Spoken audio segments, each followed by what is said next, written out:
आप देख रहे हैं राजीव टाइम्स, आपके साथ मैं हूं आराधना नामदेव। शुरुआत करते हैं बुलेटिन। इंदौर में खाद्य पदार्थों में मिलावट करने वालों के खिलाफ प्रशासन के द्वारा लगातार कार्रवाई की जा रही है। इसी के तहत गुरुवार देर रात को खाद्य विभाग की टीम ने अंबिका नमकीन भंडार का औचक निरीक्षण किया। इस दौरान यहां गंदगी के बीच नमकीन बनता हुआ मिला। इस दौरान टीम ने मौके से 361 किलो नमकीन जब्त किया है। इसके बाद टीम ने सुदामा नगर में मौजूद रंजीत किचन पर छापा मारा। टीम को यहां पर किचन में गंदगी मिली है। इसके अलावा एक घी बनने का कारखाने पर भी छापेमारी की गई है। यहां बिना लाइसेंस के घी बनाया जा रहा है। टीम ने यहां से बड़ी मात्रा में घी जब्त किया है। कलेक्टर आशीष सिंह ने साफ किया है कि खाद्य पदार्थों में मिलावट करने वालों के खिलाफ लगातार कार्रवाई की जा रही है। उन्होंने जल्द ही मिलावटखोरों के खिलाफ एफआईआर भी दर्ज कराने की बात कही है।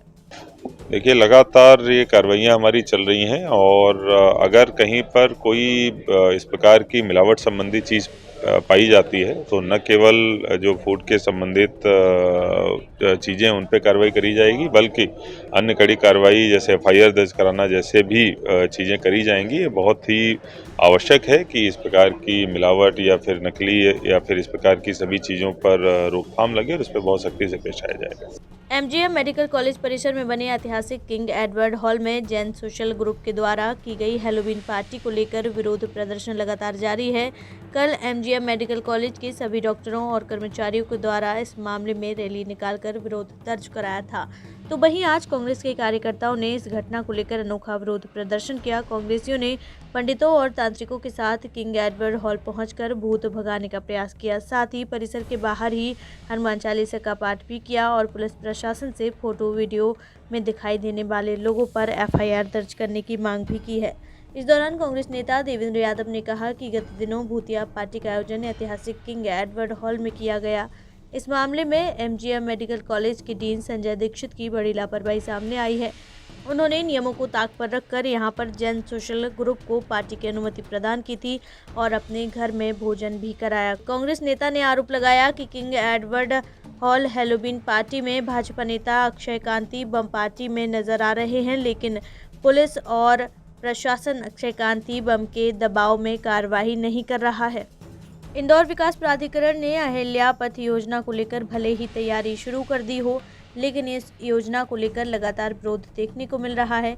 इस योजना से प्रभावित होने वाले किसान बड़ी संख्या में इंदौर विकास प्राधिकरण के कार्यालय पहुंचे और धरना प्रदर्शन के माध्यम से इस योजना को लेकर विरोध दर्ज कराया। किसानों के हाथों में तख्तियां भी थीं जिस पर योजना रद्द करने और काली दीपावली संबंधित स्लोगन लिखे हुए थे। किसानों का कहना है कि इंदौर विकास प्राधिकरण के द्वारा कई बड़े व्यापारी और उद्योगपतियों को फायदा पहुंचाने के लिए अहिल्या पथ का निर्माण किया जा रहा है।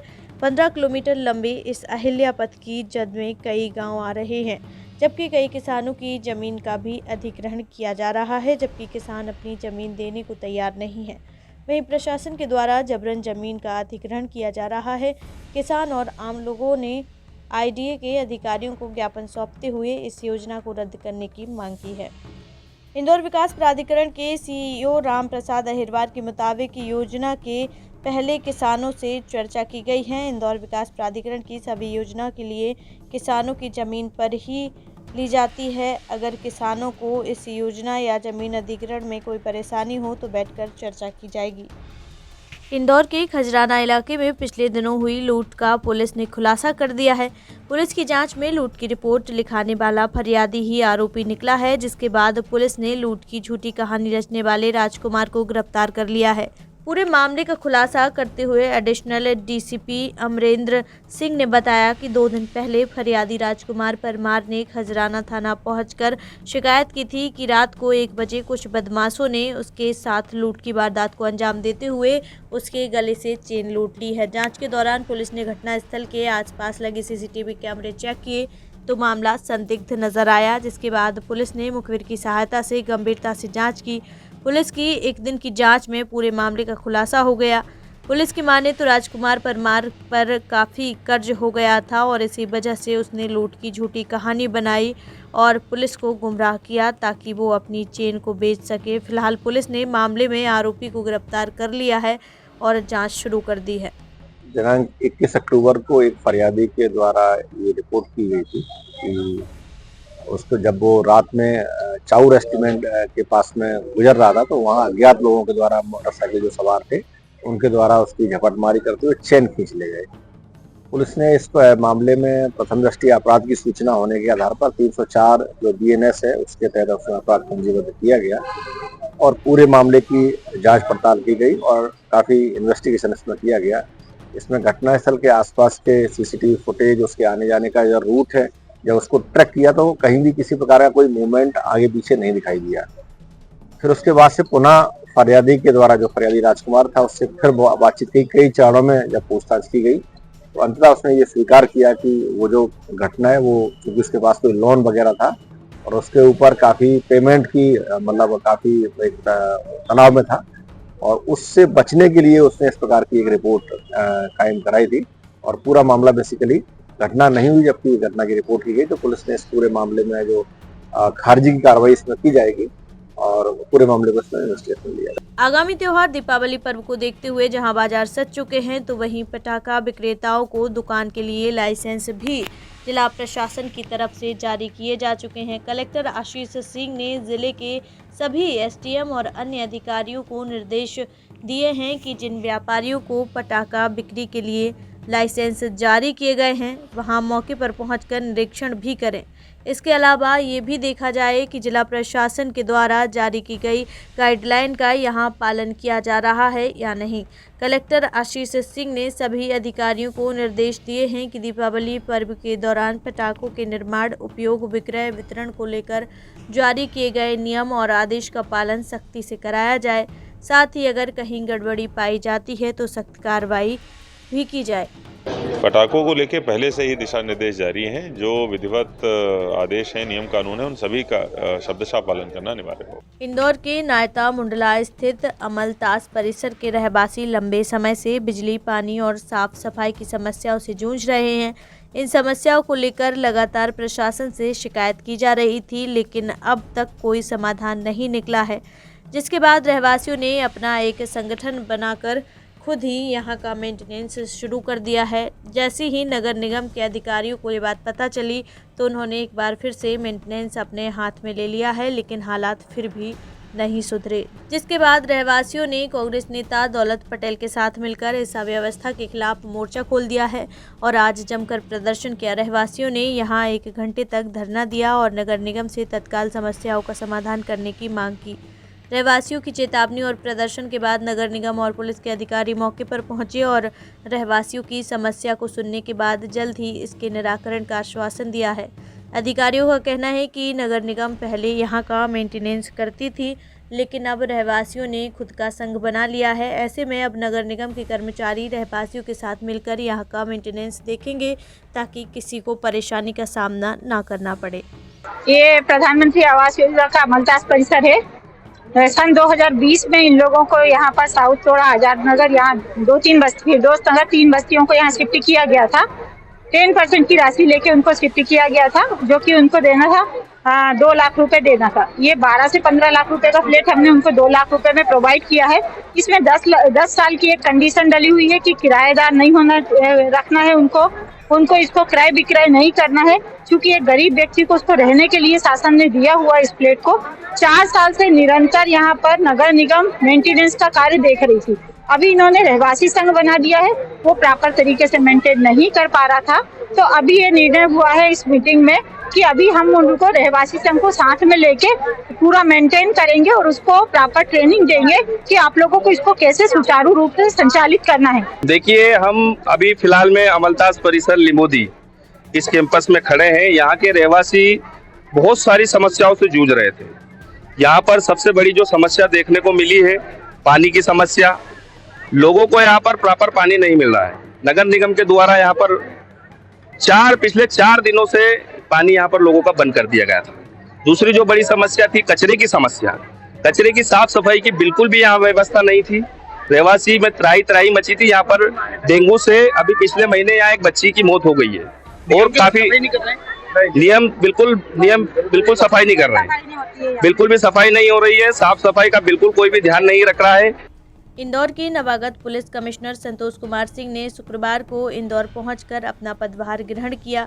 पलासिया पर मौजूद कार्यालय पर पहुंचे कमिश्नर संतोष कुमार सिंह का सभी कर्मचारियों ने स्वागत किया। इस दौरान पुलिस कमिश्नर संतोष सिंह ने मीडिया से चर्चा करते हुए अपनी प्राथमिकता को बताया। उन्होंने कहा कि शहर में अपराध और अपराधियों को लेकर प्रभावी कदम उठाए जाएंगे। इसके अलावा शहर की ट्रैफिक व्यवस्था को सुगम बनाने का भी प्रयास किया जाएगा। तो वहीं डिजिटल हाउस अरेस्ट जैसी घटनाओं को लेकर भी शहर की जनता को जागरूक किया जाएगा। बता दें कि संतोष कुमार सिंह इसके पहले इंदौर में DIG भी रह चुके हैं। उनके कार्यकाल में अपराध और अपराधियों के खिलाफ काफ़ी अच्छी कार्रवाई हुई थी।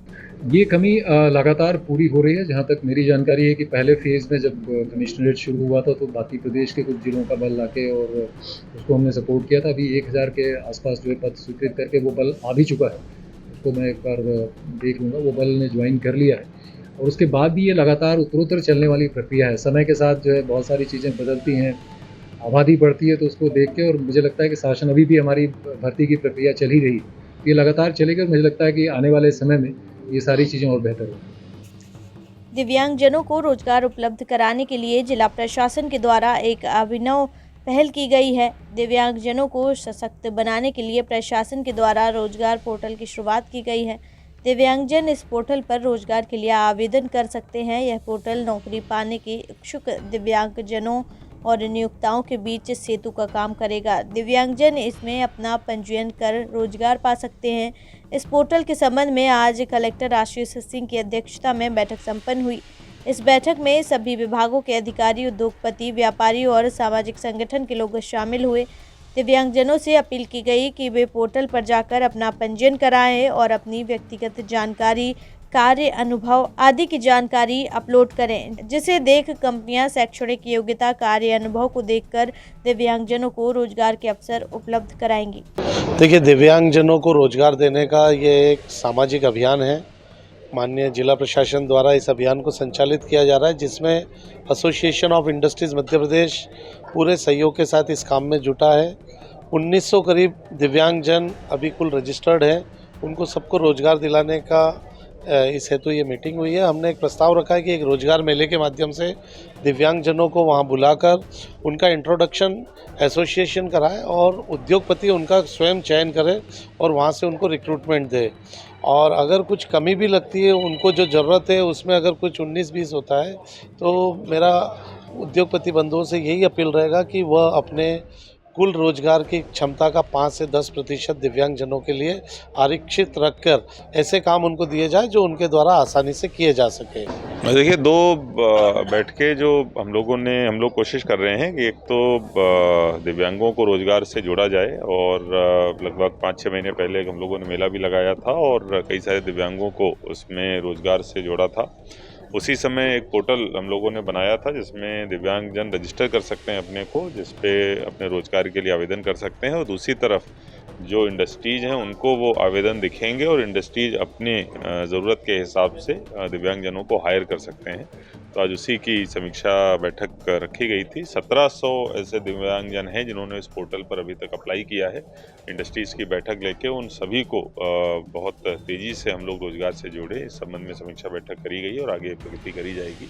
इंदौर में बाल विनय मंदिर स्कूल में 2 साल पहले छात्र छात्राओं के रहने के लिए 8 करोड़ रुपए की लागत से छात्रावास का निर्माण कराया गया था, लेकिन 2 साल बाद ही हॉस्टल की हालत जर्जर हो चुकी है। यहाँ छत से पानी टपक रहा है और छज्जा भी गिर चुका है। वहीं बिल्डिंग की हालत पूरे तरीके से कमज़ोर हो चुकी है। पूरे मामले में कांग्रेस का एक प्रतिनिधि मंडल ने कलेक्टर आशीष सिंह से मिलने पहुंचे। उन्होंने इस मामले में फ़ोटो, वीडियो और डॉक्यूमेंट समेत कलेक्टर से शिकायत की और इस मामले में कार्रवाई की मांग की है। कांग्रेसियों का कहना था कि इस जर्जर छात्रावास में कभी भी छात्र हादसे का शिकार हो सकते हैं। वहीं इस दौरान कांग्रेस अधिकारियों ने कलेक्टर आशीष सिंह का सम्मान भी किया। उन्होंने बताया कि आशीष सिंह इंदौर शहर के पहले ऐसे कलेक्टर हैं जिन्होंने MP, PSC और UPSC की तैयारी के लिए निःशुल्क कंप्यूटर सीखने की व्यवस्था छात्रों के लिए की है। आज एक कांग्रेस का प्रतिनिधिमंडल जिलाधीश आदरणीय आशीष सिंह जी से मिलने आया था। मेरे साथ में हमारे कोषाध्यक्ष शैलेश गर्ग जी, संजय बाकलीवाल जी, एडवोकेट नंदकिशोर जी, जौहर भाई, इम्तियाज बेलीम जी, फूल सिंह जी, पुखराज राठौर जी, भोपाली जी, अन्य के साथ में हमें कलेक्टर साहब से मिले सर्वप्रथम हमने उनको साधुवाद और धन्यवाद दिया है कि जो लगभग 400 बच्चे निःशुल्क होलकर साइंस कॉलेज में जो उन्होंने यूपीएससी और एमपीपीएससी के लिए निःशुल्क जो प्रशिक्षण दे रहे हैं उसके लिए साधुवाद और धन्यवाद दिया।